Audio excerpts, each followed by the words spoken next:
ಇದು ಸರಿಯಲ್ಲ ಅಂತೀರಿ? ಸರಿಯಲ್ಲ. ಇದು ಸಮಾನತೆ ಅಂದ್ರೇನು? ಎಲ್ಲ ಮಕ್ಕಳು ಒಂದೇ ಡ್ರೆಸ್, ನೀವು ಮನ್ಯಾಗ ಬೇಕಾದ ಹಾಕೋರಿ, ಖಾಸಗಿಯಾಗಿ ನಿಮ್ಮ ಜೀವನ ಐತಿ ನೀವು ಮಾಡಿರಿ. ಆದರೆ ಒಂದು ಶಾಲೆಯ ಪ್ರಾಂಗಣದಾಗ ಬಂದಾಗ ಎಲ್ಲ ಮಕ್ಕಳು ಒಂದೇ ಥರನಾಗಿ ಕಾಣಿಸ್ಬೇಕು ನೋಡಿರಿ. ಬರೀ ಹೆಂಗಿರ್ತದೆ, ನಾವು ಸಣ್ಣವರಿದ್ದಾಗ ದರ್ಬಾರ್ ಹೈಸ್ಕೂಲ್ನಾಗ ನಾವು ಕಲಿತಿದ್ದೀವಿ. ಒಬ್ಬ ಟೆರಿಕಾಟ್ ಅಂಗಿ ಅದೇನು ಇದ್ರದ್ದು ಪ್ಯಾಂಟ್ ಶರ್ಟ್ ಹಾಕೊಂಡ್ಬರ್ತಿದ್ವಿ. ನಾವೆಲ್ಲ ಬಡವ್ರು ಇದ್ದೀವಿ ಅಂದರೆ ಅಷ್ಟು ತುಟ್ಟಿ ಹಾಕೋತಿದ್ದು, ನಾವೆಲ್ಲ ಕಾಟನ್ ಹಾಕ್ಕೊಂಡು ಹೋಗ್ತಿದ್ವಿ.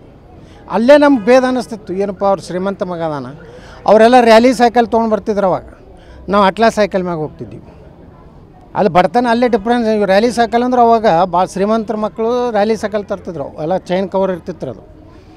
ನಾವು ಅಟ್ಲಾಸ್ ಇಲ್ಲಕಂದ್ರೆ ಫ್ರೀ ಬಸ್ ಇದಿಲ್ಲ. ಹೋಗಿ KSRTCಯಾಗ ಅಲ್ಲಿ ಕೌಂಟ್ರ್ನಾಗ ನಿಂತು ಅರ್ಜಿ ಕೊಟ್ಟು ಪಾಸ್ ತೊಗೊಂಡು 1 ತಿಂಗಳು ಪಾಸ್ ಹೋದ್ರಬೇಕು ಕಂಡಕ್ಟ್ರ್. ಅವು ಬಂದು ಹಿಂಗೆ ನೋಡಿ ಬಿಡ್ತಿದ್ದು, ಹಾಗಿತ್ತು.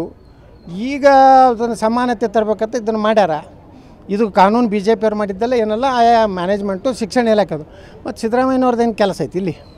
ಸರಿಯಲ್ಲ ಅಂತೀರಿ? ಇದು ಸರಿಯಲ್ಲ. ಸಿದ್ದರಾಮಯ್ಯನವರು ದಿನ ಅತಿರೇಕಕ್ಕೆ ಹೋಗ್ಲಾಕತ್ತಾರೆ. ಅಲ್ಲ, ಈಗ